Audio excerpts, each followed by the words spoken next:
Good evening, everyone, and welcome to WBUR's virtual town hall. I'm Kimberly Atkins, WBUR's Washington-based senior news correspondent, and thank you all for joining us for this discussion on race, justice, police practices, and a nation in pain after the killing of George Floyd and other Black Americans. It's the latest in a series of town halls we are hosting on important subjects, and you can subscribe to the WBUR YouTube channel to get notified anytime we release a new video. You can also click the bell icon next to the subscribe button if you want to be notified whenever we go live. Tonight, we're focusing not only on the killing of Black Americans that have spurred protests in Boston and across the nation and the world. We're examining the inequities that exist in the American justice system and potential solutions.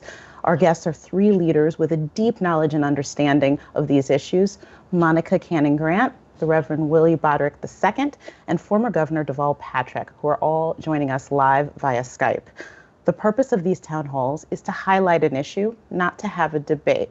But we wanted this to be a discussion between members of the community and the officials who hold or who have held positions of power to effectuate change. I just want to mention that we did invite Boston Mayor Marty Walsh, as well as Boston Police Commissioner William Gross, to join us here tonight, but they were unavailable. But we are grateful to you and to our panelists. We want to bring in your perspectives and questions so we can take those at slido.com. The event code is WBUR VTH. That's WBUR Victor Thomas Harry. And we've already had a lot of great questions submitted, and we'll try to get as many in as possible. You can also go to YouTube, the live chat feature, to talk to others who are watching and exchange ideas. Now, let's introduce our guests. Monica Cannon-Grant is a Roxbury resident, a community activist, an organizer, and founder and CEO of Violence in Boston, whose mission is to highlight disparities around violence in communities of color. The nonprofit group is one of the organizers of Tuesday night's protest in Franklin Park. Monica is the mother of five, a member of the citywide parent council, and former chair of the Young Adult Committee for the NAACP, of which she's still a member. She's a recipient of a number of awards from the city, the state senate, and the governor's office for her community service and activism. Monica, thank you so much for joining us tonight. Thank you for having me. And the Reverend Willie Bodrick II is an associate pastor at the Historic 12th Baptist Church, where he's ministered for 8 years. He's also the founder and CEO of Bold Mold, a nonprofit organization dedicated to providing intergenerational mentorship. And he's a soon-to-be lawyer, having just graduated from Northeastern Law School this year. Congratulations and welcome, Reverend. Thank you very much for having me. And Deval Patrick is a native of the South Side of Chicago. He was the first Black mayor of Massachusetts, and as such, he oversaw the largest law enforcement agency in New England, the Massachusetts State Police. He's also formerly the head of the Civil Rights Division of the Department of Justice during the Clinton administration. He's worked as a civil rights attorney as well as in the private sector, and he was a Democratic candidate for president this year. And he went on to found the Together Fund PAC. Thank you for joining us, Governor. Good to be with you. Thank you. So I want to start this discussion taking a look at where we are now and how we got here in this moment.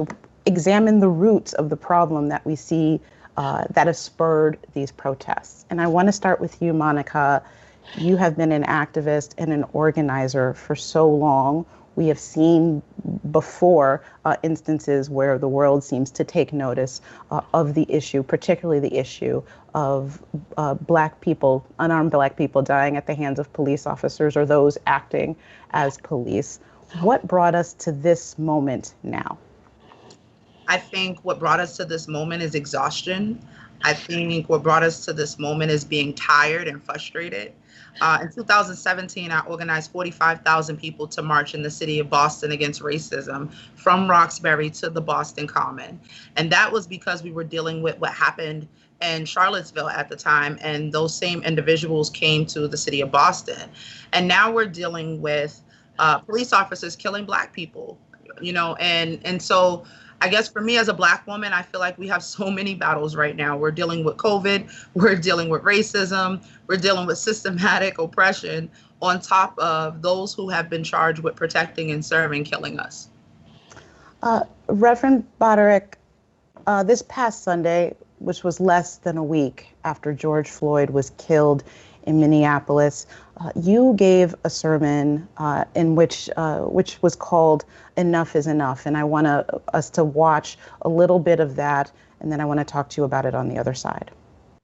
I don't care what degree you have, what profession you work in, it does not matter. There's no proper way to walk around and be Black, because it could be any of us in the wrong place at the right time, or even in the right place at the right time, and your life can be taken.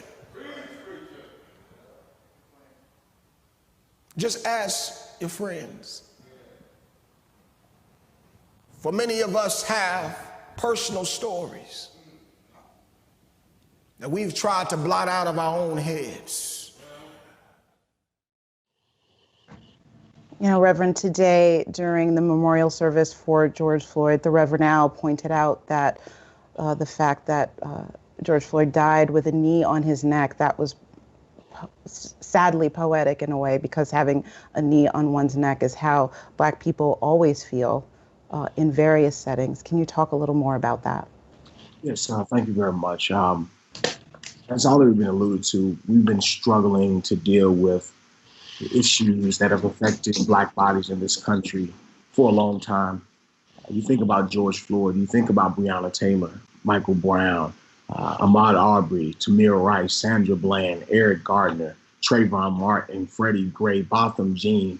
You think about these realities that we have faced as a people, and then you understand that this comes through a historical context and lens. That exhaustion that Monica was speaking about is because there's a generational trauma that we've been dealing with. And the feeling of having a knee on your neck, I always say that America is suffocating from its racism. And I think as we think about how did we get to this point, America has yet to address its original sin, which is racism, and it systematically has permeated each and every aspect of our society, and including our policing. Furthermore, Black bodies have in this country been demonized, dehumanized, criminalized, vilified, and hypersexualized. They've also been mistreated and even killed and brutalized. So we as Black folk in this country have been struggling to process the continuum of pain, of suffering, of struggles. And I think when we talk about the knee on the neck, you also think about your grandmother.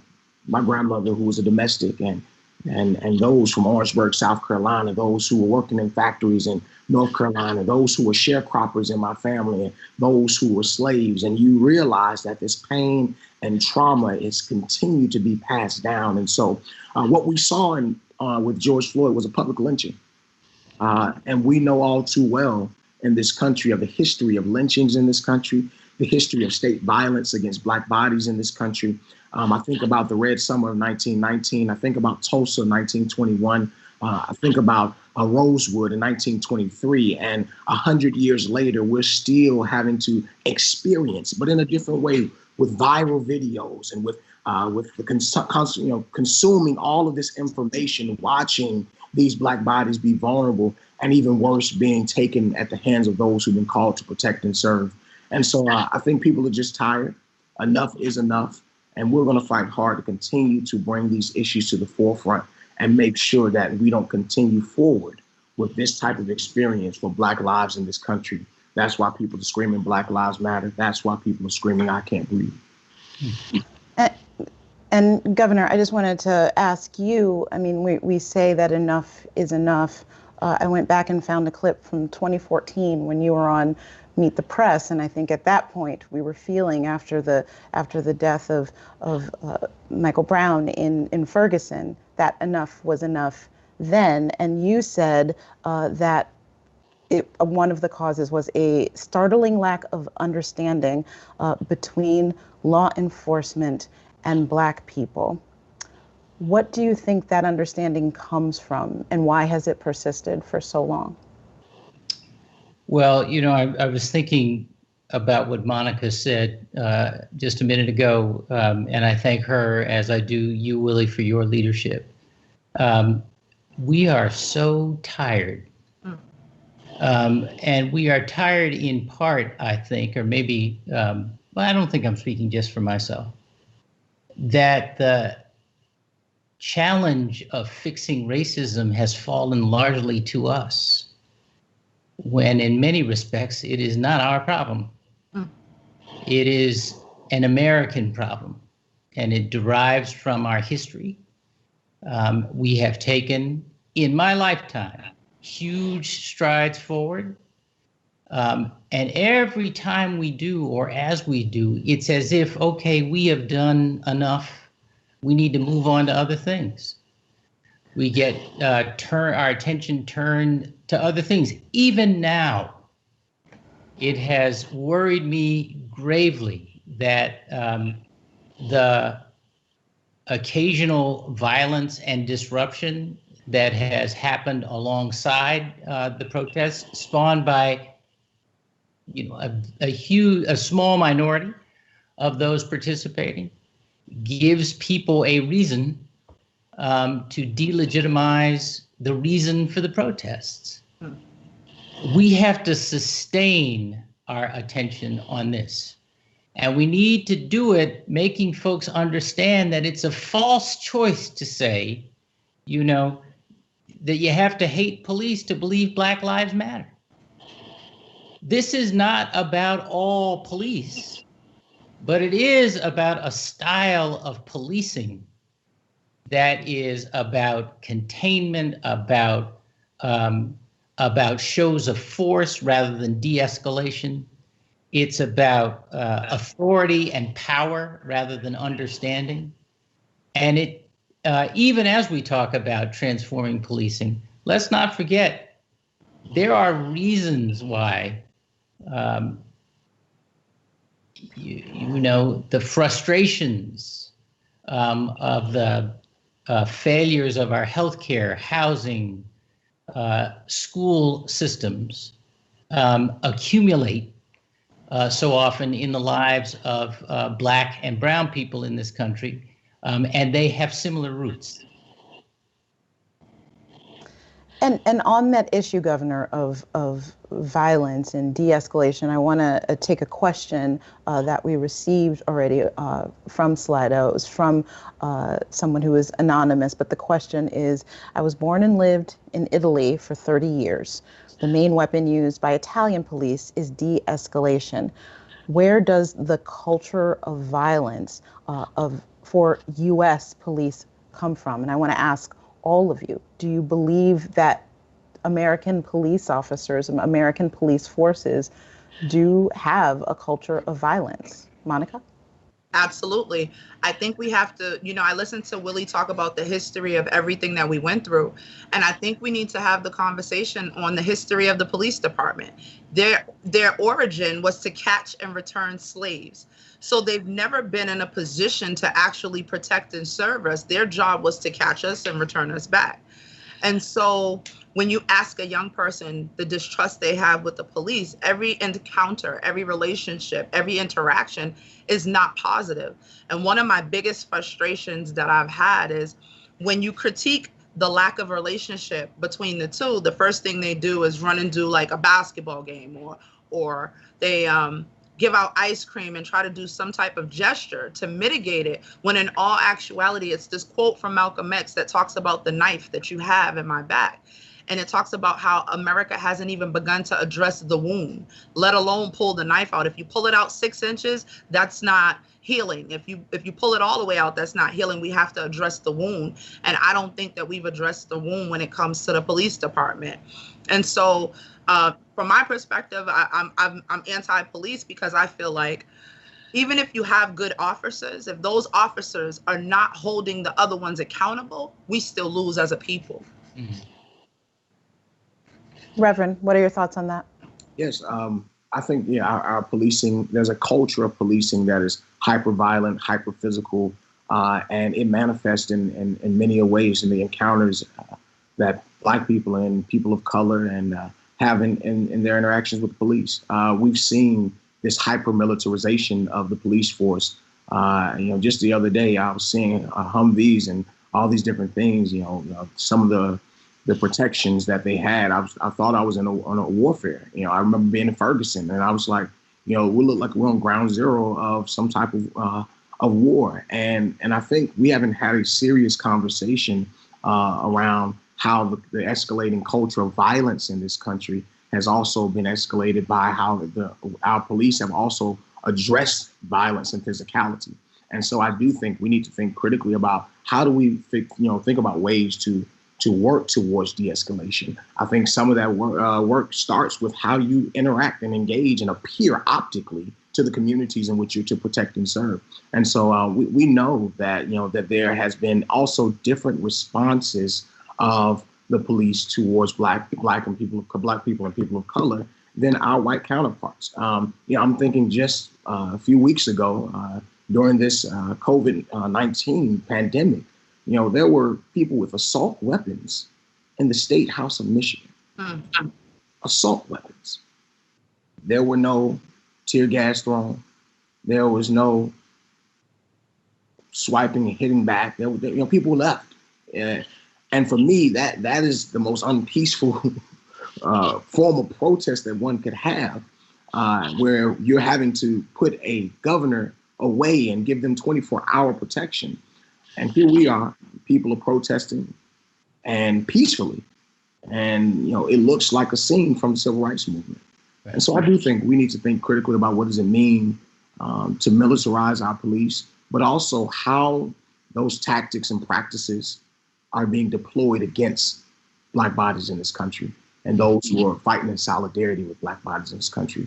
And I'm hoping that we get to a serious conversation about removing those practices, those tactics, thinking critically about that as we move forward and address the killings of Black people in this country.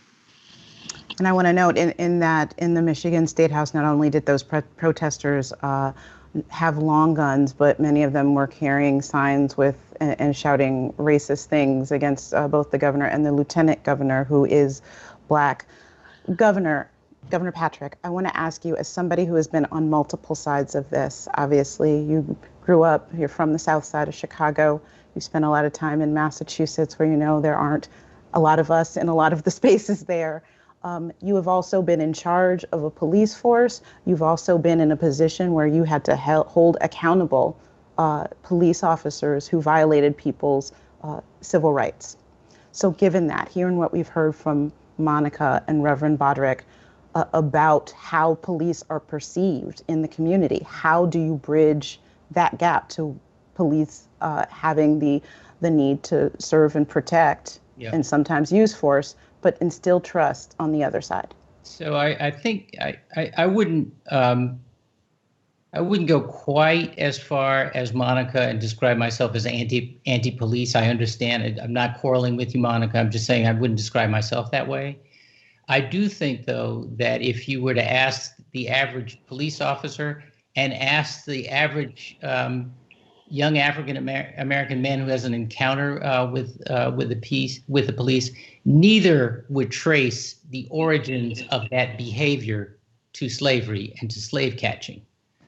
But we have bad habits of militarizing the police, of de-emphasizing de-escalation rather than a kind of an authority and control approach.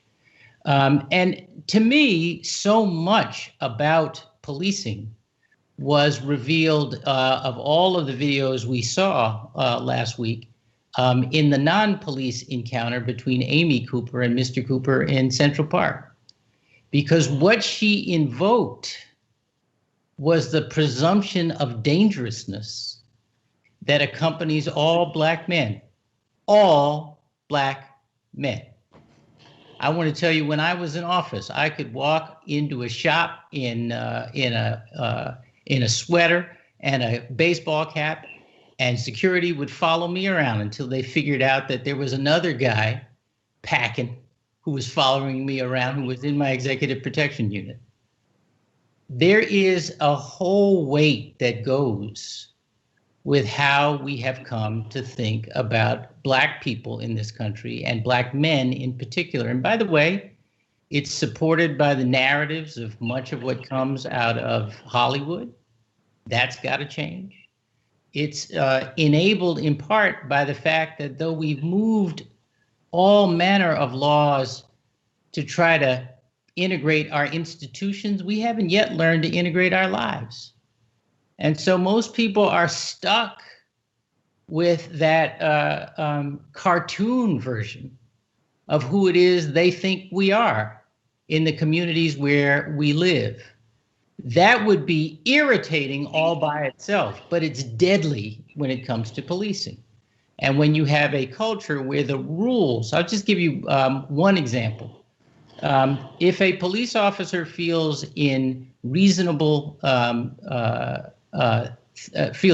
threat to his or her life, most departments authorize not just the use of deadly force, but emptying your service revolver. Imagine that. Not enough to stop the sense of threat. And that's before you confront the question of why it is there is a presumption of threat that so often comes from us that doesn't from white men and women in the same circumstances. So we do not know our history and the history of the origins of policing, as Monica and Willie said, but we needn't be trapped by that history. And a lot of the work on what we can do that works to both keep us safe and recognize the full humanity of Black people has been done, has been data tested, and is in a long report that came out of President Obama's Commission on 21st Century Policing. And I'm going to get to that report a little later on when we start talking about solutions. And I thank you for the point, Governor, about Black men and the perception that people have of Black men. I will say that it's not just Black men, and you said that too. I recall when I was a civil litigation attorney and I went to Suffolk Superior Court, I was often stopped by the police at the door who were trying to direct me to where criminal defendants go, because that's who they assumed that I was. Yep. So it's an experience that we all have. But I want to move now to the next part of our discussion, because we have seen protests take place across the country and around the world in a way that we have not seen before. And I want to start with Monica to talk a little bit about these protests. Is there something different happening here? Did a tipping point happen? And if so, where is it? I wouldn't say a tipping point. One of the things that I love about what Will Smith said is that we didn't just start getting killed by the police. It didn't just begin with us getting harassed and brutalized. It's just that it's on video now. And I think a lot of people are just extremely exhausted, because how many times do we have to tell you we can't breathe? How many times do we have to watch Black men, Black women be gunned down? I mean, Breonna Taylor, gunned down, no regard. And the other piece is which we don't talk about often, is that, you know, she's not getting the same focus or as much focus as what's happening with Black men in this country, because oftentimes Black women fall behind. And so I don't think there's a tipping point. I just think people are like, you know what? Enough is enough. When we peacefully protest, we don't win. Colin Kaepernick still doesn't have a job. We watched Martin Luther King peacefully protest, and they used a water hose on him. And so for a lot of us who are activists, we're like, okay, we need you to hear us. We need you to see us and understand we're not playing. And I think, you know, there has to be an inside and an outside game. There are going to be those of us that are able to have those conversations like Martin, and then there are those of us who function from a Malcolm perspective by any means necessary. And I think that's what's being shown across the country.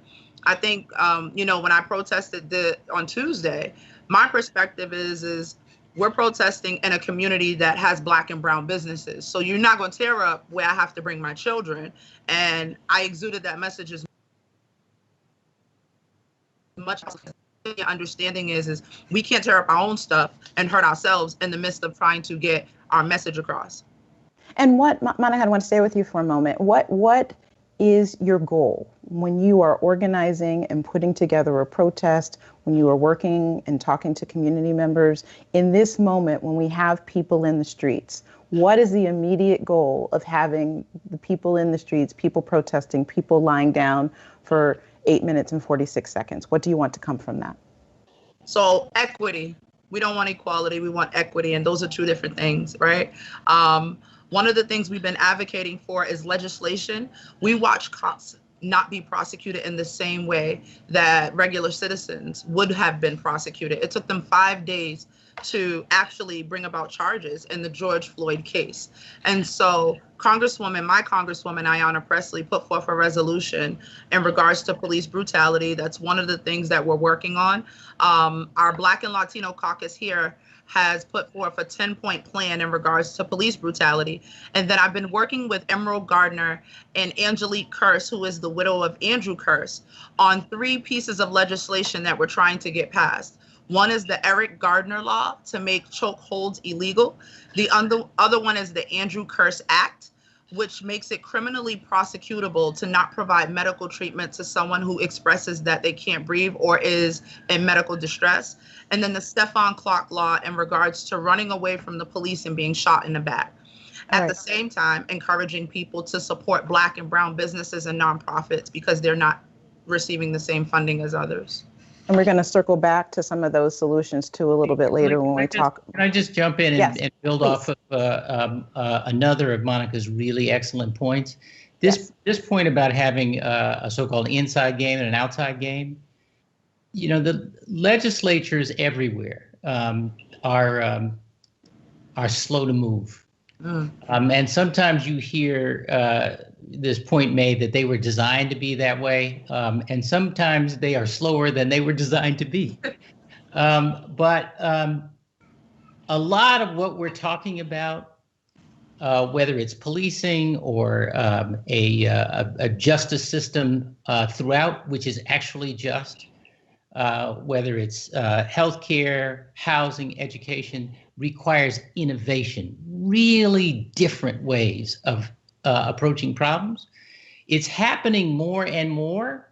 It's becoming more and more of the private sector culture, but less so of legislative cultures. And here's the thing, in my view, innovation requires you raise your tolerance for failure. Politics punishes failure.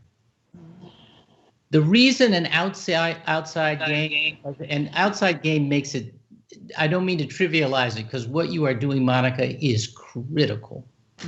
And it has to be sustained so that the people on the inside feel that pressure. Know there will be consequences for inaction, and can draw that energy into the politics of actually getting stuff done. It really is. I mean, I can't emphasize it enough. And I want to bring in another part of that. So you have the activism, and then you have the folks inside, and then you also have Reverend the church and other institutions within the community that come into this too. What do you hear from your congregation, and what do you as leader in that community, what do you see your role in this? So I would argue that these lines, or I guess the buckets that we're putting these divisions in, are actually not really existent. That the activists and the community members and the politicians are both in church together, and we're having these conversations. And so I think one of the things that has kind of hurt the conversation is that we've created these kind of binary approaches towards addressing issues. The church has always been the underpinnings of Black life in our community, but we've also been on the forefront of pushing and speaking truth to power to those who are not only in our community, but those who are in power. And so I was out there with Monica on Tuesday. I was right there, right beside her, fighting for justice, speaking out. But I'm also there in the State House and making sure that we're having conversations and calling our politicians to say, look, this can't keep happening. And I think the church has continued to be a voice to speak truth to power. And we need to continue to have these conversations and to bring everyone to the table so that we understand what is necessary. And I'm just of the belief that as we're having these protests, Dr. King said, riots are is the language of the unheard. But he also said that our nation's summers of riots are caused by our nation's winters of delay.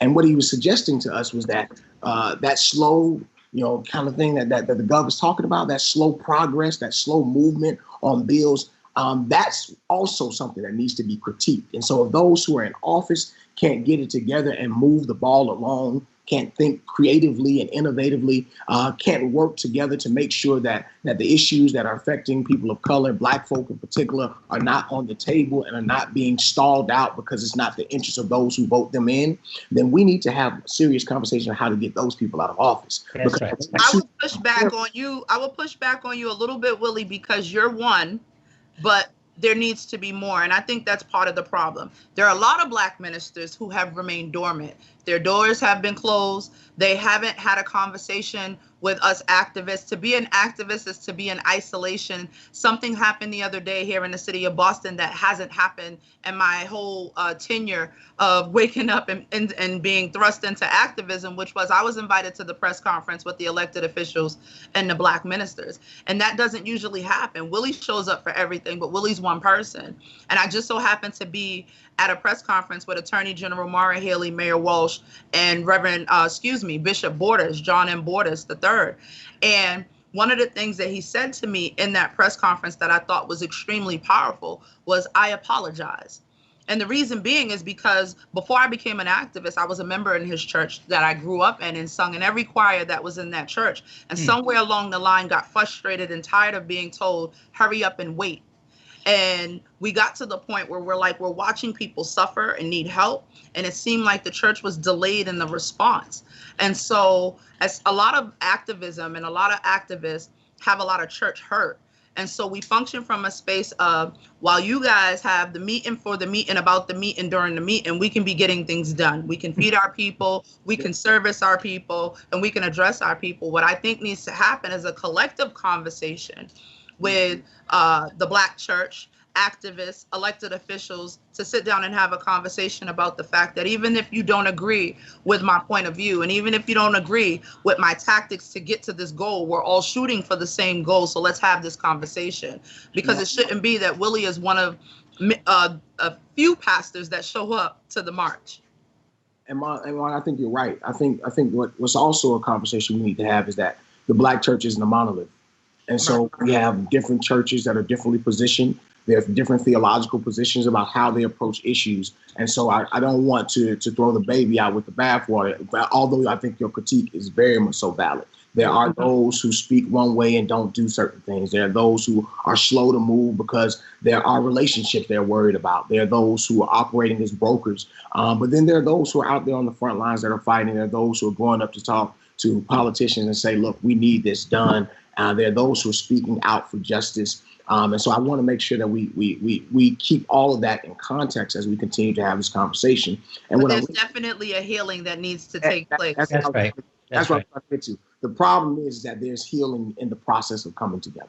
There's healing in community. There's healing in gathering. And I do think we need that, not only in this city, but in this country. And if we're going to have a serious conversation, that healing has to come about by being able to have hard conversations. I talk about this with people. If you want to move the ball forward or anything, we need to have tough conversations, and we need to have them in a manner that will allow us to have that hard conversation, but also move forward and get things done. So I do agree, but I think that's a part of this conversation that we need to also hold our elected officials accountable, because if they can't get the job done, then we need to get other people into that game.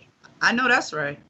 I want to broaden this issue, this discussion about healing and inclusivity even further, because one thing that I have noticed and others have noticed about the protests that we are seeing is that they are not homogenous. You are seeing more diversity geographically, you're seeing diversity economically, racially, ethnically, of the people who they may not know the Black experience, but they are affected by what they are seeing enough to demand change. What has happened with that? Do you think that there has been some healing that has already taken place or is taking place now across demographic lines? What do you think is happening?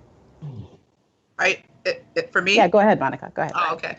So I know you know, in activism, one of the things that we have an organization here called Surge, and it's standing up for racial justice, and it's white folks addressing white supremacy.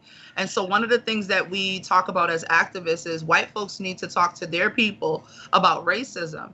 Us as Black people, we scream to the top of our lungs on a regular basis. We talk about the things that need to happen. We give a whole lot of ourselves, a lot of just energy towards it. But now it's a conversation for you as someone calling yourself an ally, or what I like to call an accomplice, to have those conversations with your family, your grandmother, your aunts, your uncles, in your kitchen, at your table, about racism. Racism is taught behavior, it's learned behavior. And so I feel like if you can learn it, you can unlearn it, but it's not going to happen from the Black woman telling you. It's going to be something that you have to work on within yourself. And we do racial justice trainings, but all of that pressure shouldn't fall on us to continuously have to educate white people to not be racist towards us. And so there's something happening where people understand. I think with all the protests that are happening around the country, a lot of allies and accomplices are fearful. And so they are trying to figure out what's going on, what part did I play, and if they actually care, how can they help? And so I think it's important that we give them tangible ways that they can assist. Because one of the things that people don't like to talk about is that white folks were a part of the civil rights movement, you know, and they aided in a lot of the things that Martin Luther King did. They aided in the freedom of Assata Shakur. They played a huge role in a lot of things, but it's just a matter of building that relationship and that allyship. All right, I'm Kimberly Atkins, and this is WBUR's virtual town hall on police and George Floyd in the aftermath of that. Governor, I want to bring you into this about how we have seen a broadening of this coalition, seeing more allies coming together. What do you think is happening here? Well, it's encouraging. It is in some ways the most hopeful dimension of this really tragic and sorry situation we find ourselves in. And I love that so many of the people who have taken the leadership are young. You know, in many ways, it sometimes feels like the generation before ours fought very hard for the opportunities that I had, and that our generation has spent a lot of our lives trying to prove to other people that we were worthy of those opportunities. And you know, there's a sense you have in my kids' generation that they are not going to spend the time and emotional energy trying to make other people comfortable before they can have the hard conversation that Willie quite rightly says we have to have. They are going to demand you sit down and engage in that conversation. And by the way, it's not just folks yelling at others. It's really engaging, really trying to get people to understand our experiences, our lived realities, and come some distance and understanding that, you know, overcoming where we are and where we have been is everybody's responsibility. We all have a stake in it. So I am encouraged, I think, and I hope we'll come back to a point that Monica made just a second ago, and I know Willie has some thoughts on this. There are an awful lot of people who, for one reason or another, don't feel like they can be in Franklin Park or out on the streets, or are ready to be there, but they want to do something. They want to help some way. And I think trying to be as specific about that as possible is going to go a long way. Well, we'll start with Willie. What are these things? I had a conversation with some friends about whether or not posting black boxes to Instagram did anything. I was of the opinion that it did not. But what things can people who are not in Franklin Park do? What would you like to see folks do? Well, I think first and foremost, there are policies that are present. You know, right now, more locally in Massachusetts, there's a 10-point plan that Monica spoke about earlier that the Massachusetts electeds of color have put forward. I know as we're talking about policing, qualified immunity is a part of the protections that police are given, will allow them to make questions of whether their decisions are reasonable or not. and that protection is granted to them from the Supreme Court. And so Ed Markey just put forward a resolution with Cory Booker about ending qualified immunity for police officers. Yes, and I want to note that, and we will talk more about that. Congresswoman Presley put forward that too when we talk about solutions. But I mean more people who are sitting at home and they are watching these protests and they are moved and they want to do something that is helpful, but they may not be a Black man or a Black woman or a person of color, and they don't know what to do. What do you think they should do? I think a big part of this is education. Reading, how to be an anti-racist is education. Reading about language and literature, engaging with those who you're in community with, and asking the questions and having those tough conversations. I had a conversation today with a friend of mine, and he says, Willie, I've been struggling with some of my family members. They think that this issue with George Floyd was wrong, but they don't make the connection to racism. And there are many across this country, white allies who are, and white accomplices who are texting us and calling us, actually reflecting on your behavior. I want to make this very clear. And I think a part of what I was talking about earlier is that this isn't just a Republican issue or Democrat issue. This isn't a conservative issue or liberal issue. Racism in America is an American issue. Is American, is apple pie.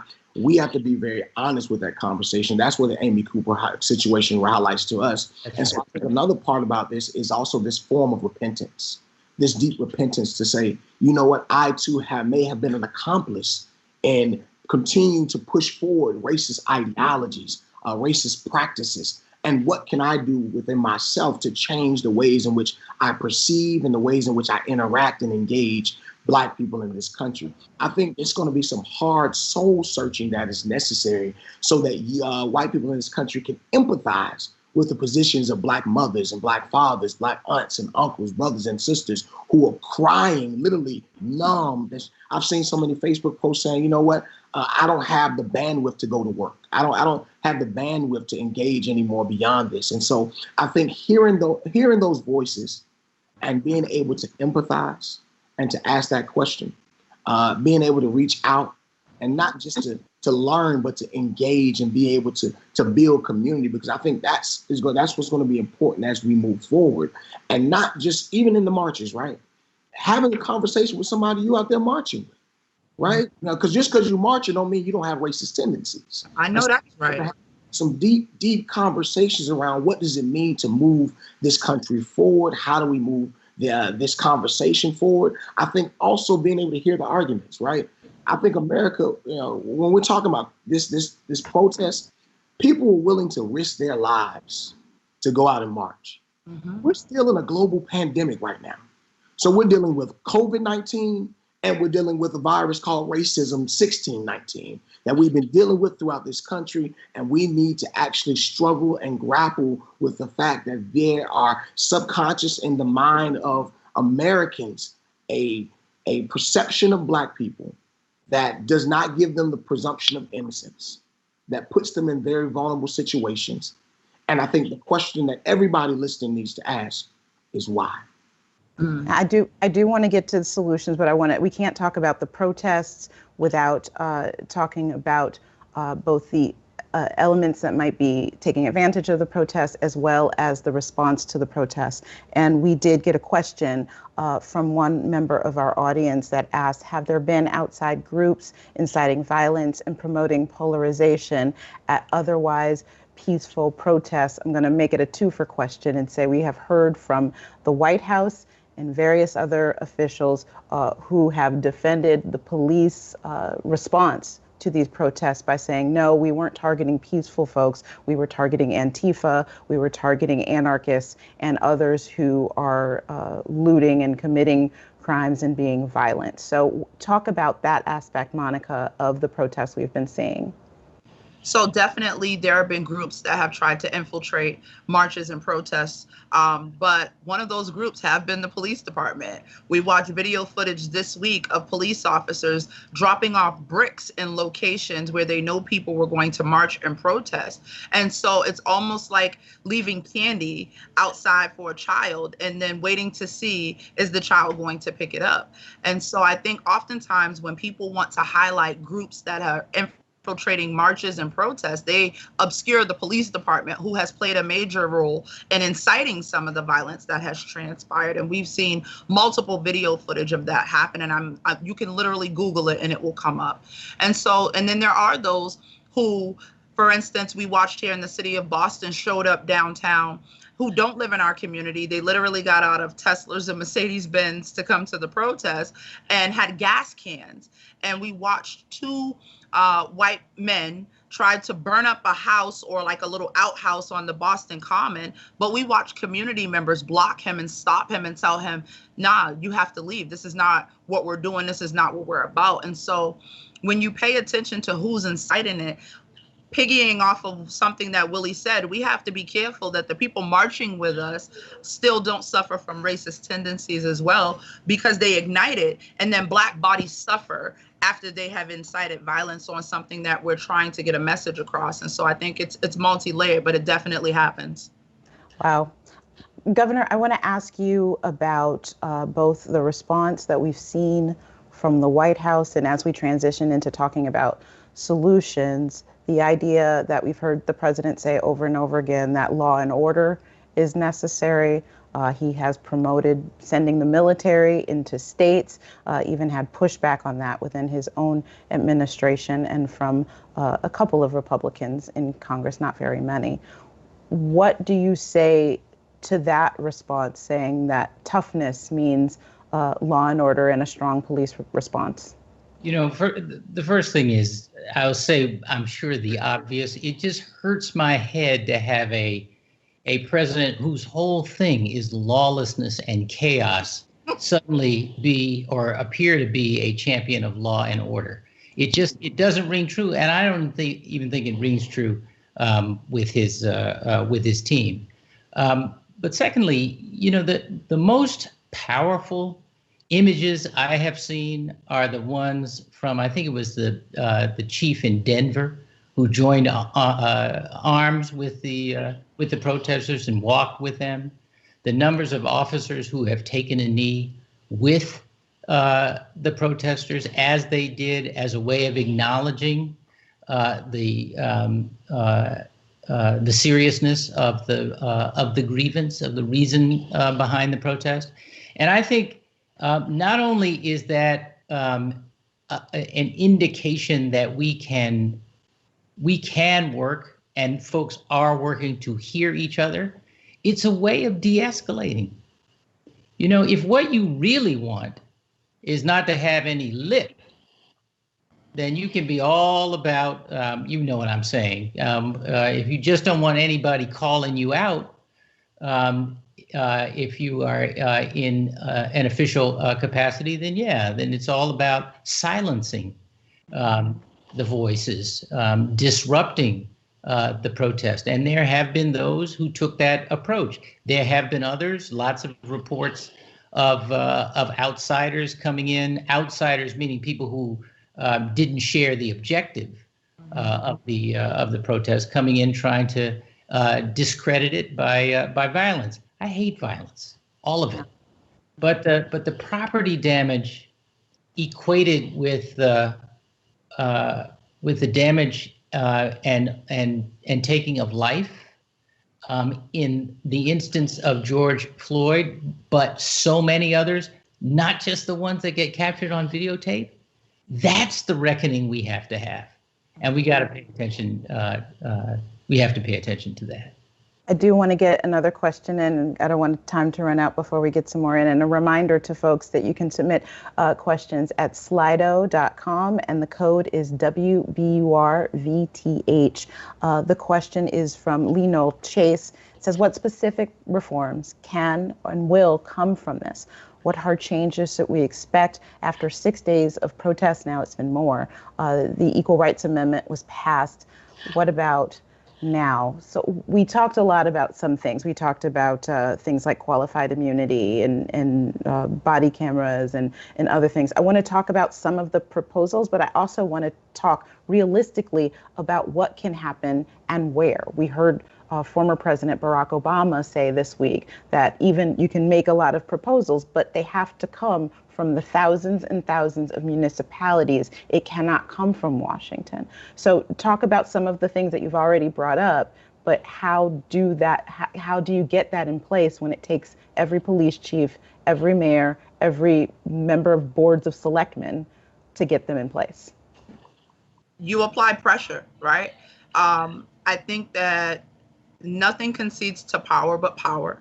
And when we're talking about getting things passed and requiring elected officials and municipalities to be a part of it, you apply pressure. And this is the part where I think people need to understand that there has to be a protest with a purpose. So when you're protesting, you're educating those who show up to the protest. You're capturing that data so that you can then mobilize on elected officials and say, I have 10,000, 20,000 people who will sit in your office if necessary, who will call on your phone to the point where you can't catch up with the phone calls and the emails, who will make sure that the world knows where you stand on this and your lack of action in regards to getting something done. The other piece is we have an equity issue. So if people are looking for direct things to plug into, what we'll be doing in the next couple of days is listing Black and Brown owned businesses that people can donate to that have suffered from not receiving adequate funding during this pandemic. A lot of funding was raised in regards to the coronavirus and the COVID-19 pandemic, but Black and Brown businesses did not receive a lot of that funding, if they received any. And so that's a start. We have to have an equity conversation. Housing is still an issue. Healthcare is still an issue.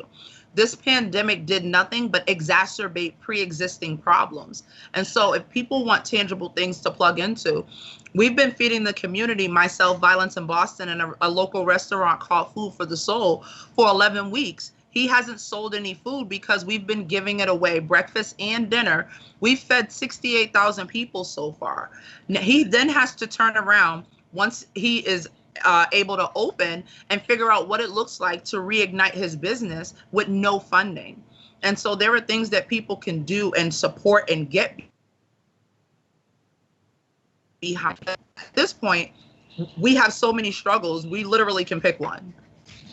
One issue that seems to repeatedly come up is the idea of training, Governor, that better behavior by police officers can be trained in.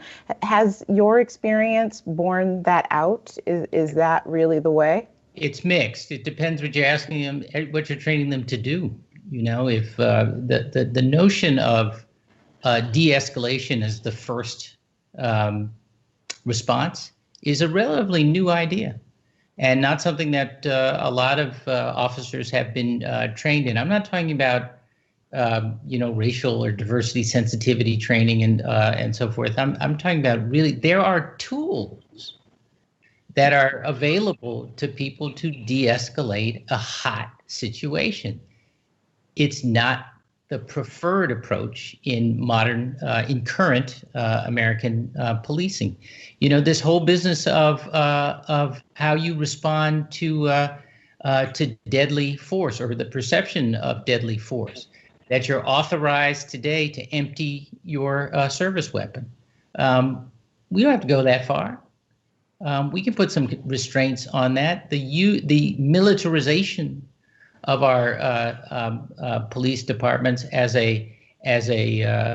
because they are about a show of force and control is completely the opposite from what was a short but very successful experiment in so-called community policing, where we had police in sufficient numbers out on the street, building relationships with people hired from the community, whose job was to build bridges and not just control people. But may I say, reforming police without reforming the criminal justice system is not enough. And reforming the criminal justice system without reforming the brutality in our housing or healthcare or education policies is not enough. It's all rooted in the same place. Mm-hmm. And the change has come too slow. And I think that is what the folks on the street are recognizing. And I hope that as we sustain this focus, we move past policing, but to the equity and justice and prosperity that all of our systems ought to reflect in every corner of the country. Our hour is almost up, and I want to try to get at least one more question in. This one's from Willie Bodrick II. The question is, help me better understand Black Lives Matter's call for national defunding of police with investment in our communities. Is it one or the other? Is police reform an option locally? Monica, do you want to talk about that? Sure. So I guess for me, I can use the local Boston Police Department. More money goes into the police department than in violence prevention efforts. And I know not last year, but the year before, there was more money spent on incarceration than the entire gang violence prevention budget for the state. And every year we're fighting time and time again for line items on prevention. For a lot of the violence that happens on a community level, we can predict where the next shooting is going to happen. And still every year we're fighting and fighting for violence prevention funding for things that we know work. Boston has a model for violence prevention that California, Baltimore, Virginia, multiple places, they use the prevention mechanism, but we're not using our own. And every year we lose money on prevention. So I'm in agreement with defunding the police department and making sure that we put things in place that are prevention. We provide the social piece because direct service works.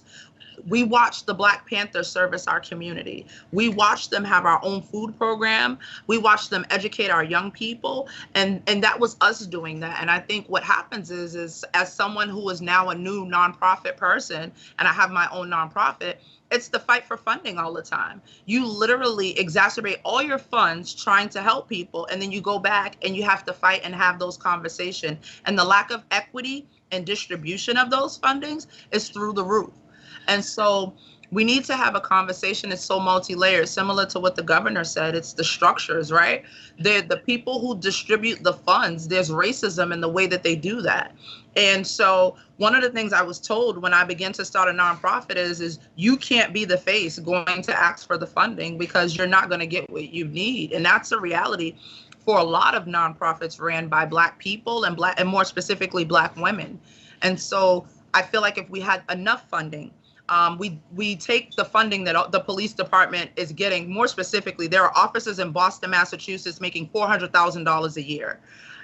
That's what, if I'm not mistaken, presidential people make. So take some of that funding and put it into our communities. Give us the money to be able to take care of our own people. But we're never in a situation of having that funding, and we need to have that conversation.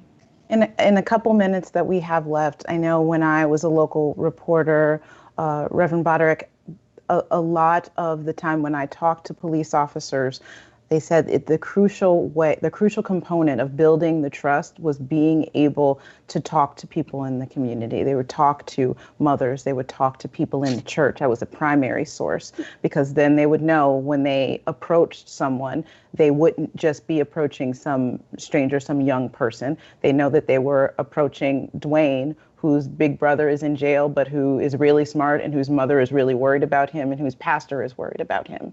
Are those sort of connections happening between members of the police department and churches and other parts of the community that you can see? Yes, well, for years, before it became a City of Boston thing, our 12th Baptist Church, we've been doing peace walks with police, with other community activists, with politicians, people who have come throughout our community for years. Before it was popular to do, before it became a thing, we've been walking with various police officers each and every week. COVID has happened, or we haven't been able to do it this year, but every year we're out there. We're walking through community, walking through what is now Nubian Square, through Warren Gardens, Orchard Park. We go down the backside. We've always done that work, and so I think the question really becomes is not just coming to walk with us, not just coming to meet people with us, but that the relationships we build also allow for us to break down what is called that blue wall of silence, right? And to actually say, just because we walk doesn't mean that I still can't bring forth a critique, right? Just because we're in community together doesn't mean that I shouldn't speak out when things happen and police brutality happens, police misconduct happens. We should be able to speak boldly upon that. I think a lot of people feel that there's this either or, but even black lives in blue have dealt with the frustrations of racism within their own police departments. So I think we need to have serious, real conversations. And what the community is asking for, for me, I know Massachusetts, Massachusetts is one of 6 states, New York, New Jersey, Rhode Island, California, and Hawaii, who does not have the authority to decertify a police officer and revoke their license. Those are things that we can actually move on right now. We could be having community review boards that will engage practices, procedures with community persons in those conversations, overviewing, looking at what's happening and how these issues come about, asking real serious questions to make sure that these situations don't even happen. There are low-hanging fruit that we can do right now. And so I think, not only are we walking with police officers, but I'm asking for them to come to the table and say, you know what, we are here not to talk about law and order, but to talk about protecting service. And the reality for this whole conversation is that peace is the resolve of justice. It's not enforcing of civility in the face of injustice. And as people of God, we believe that God is a God of peace because God is a God of justice.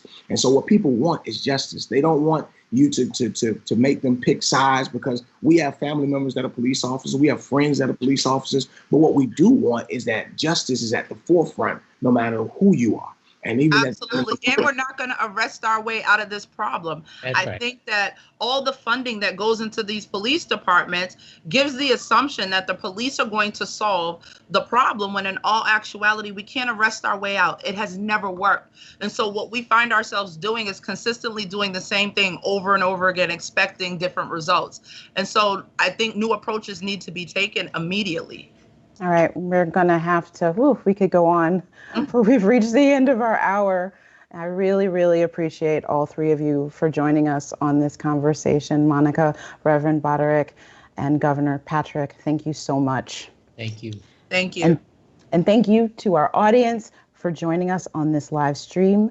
You can join me again on Tuesday, June 9th, for our next virtual town hall on the racial inequities by COVID-19. We will be joined by Congresswoman Ayanna Pressley, as well as Dr. Paula Johnson, a physician and president of Wellesley College, and Dr. Mary T. Bassett, professor at the Harvard T.H. Chan School of Public Health, to talk about the disparate impact of the pandemic on communities of color.